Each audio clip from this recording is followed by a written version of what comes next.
So while Minister Van Loan and his American counterpart discussed border security and trade, what's the situation for those Canadians who depend on the free flow of people and goods across the border? Martin Stringer met with two members of Parliament's all-party border caucus, those MPs with ridings right along the U.S. border.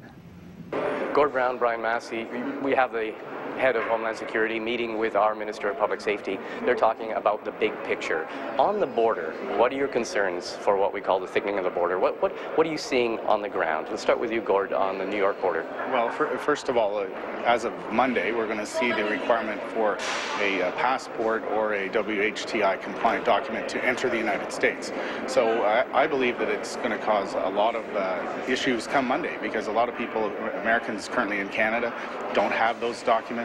As well, Canadians are not, enough of them don't have those documents that are going to ensure that all the people that want to go to the United States as of next week are going to have an easy way to get in. I don't believe that they'll actually lock the border down next Monday. I think they may just give warnings and say, you know, we're going to document that, and the next time you come through, you're not going to get in unless you've got the appropriate documentation. But we are concerned that it's going to slow down commerce, and it's going to hurt both of our economies. Brian, what about you? Because both of you sit on the border caucus, and you've been talking to American representatives. Louise Slaughter, for example, a year and a half ago, was already talking about even the anticipation of having to have a passport was starting to hurt trade and cross-border shopping and tourism.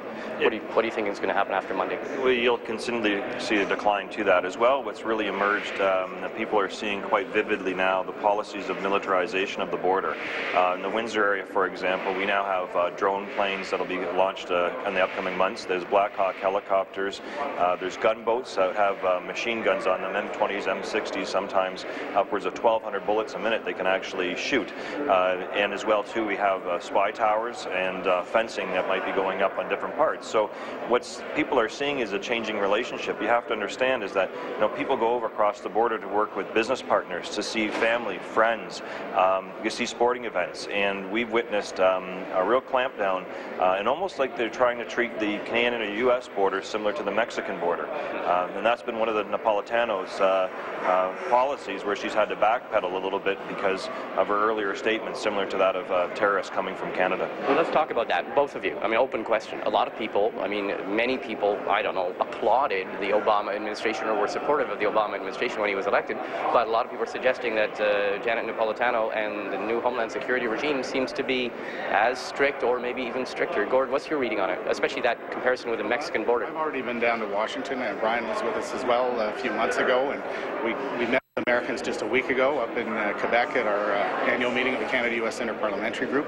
There is a growing protectionist sentiment, and this is just a sort of a non-tariff barrier that is in fact going to be hurting both economies in both countries. A lot of people have said one of the key issues is if she's going to treat the two borders similarly, she's going to have a lot more resources on the American-Canadian border if she's going to try and. Do you have any sense that there are bigger problems to come on the Canadian-American border? Oh, I believe so. There's the APHIS fees, which is now going to hit agriculture, as well as there's been a number of different bills that have come from different members that affect border management policies. So we have a lot of challenges, and we seem to, no matter what we sign off on and do, don't have the capability to affect the different departments. And Napolitano's, I think, position on this has been quite political, in the sense that there's a lot of southern states that have been insisting that the northern border is as big a problem as the southern border, but they're not. I mean, we have literally thousands of people flooding into the United States, and sometimes they don't even deal with it because they have companies like Walmart that want to use them as employees. So, you know, this is a real challenge for us, because we see security and thickening added through policy and procedure and lack of resources.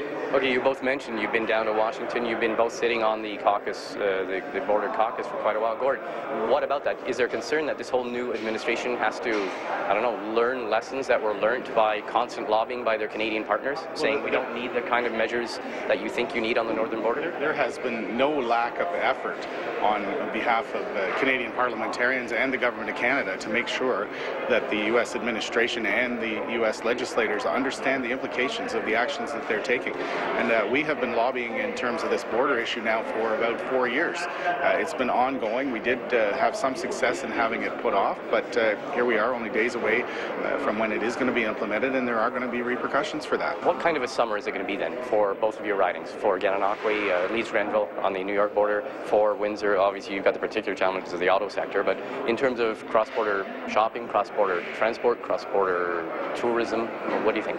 Well, it's already down, and I think that people are going to start to see some of the more visible imprints once again with the militarization that are going to give different mixed signals about our relationship with the United States. And I don't believe the government should be signing agreements with the United States where we're creating myths of danger and issues that need to be addressed that simply aren't there. I mean, once again, these gunboats have firing capability and autocannons up to 1,200 bullets a minute. Now, these what boats that are going to patrol the Great Lakes? Yeah, they're already out there, and now they actually can arrest Canadians. So, I mean, that's a big step in terms of sovereignty, and I think it's the wrong thing to do when we're actually seeing continued thickening of the border. And there has been some success with the lobbying efforts in Washington, but not to the degree of the success that's necessary when we have our trucks and other types of programs ground to a halt, like Nexus, for example, where they routinely check vehicles more than that they should have been under the original guise of the program. So, that's what I think we should be doing, and I think the summer is going to be a little bit different because now that these operation mechanisms are visible and in the communities, they're actually on the ground now, and people they get nervous about going across the border now more than ever before. So there's a psychological element that people will say, well, maybe I'll make a different choice.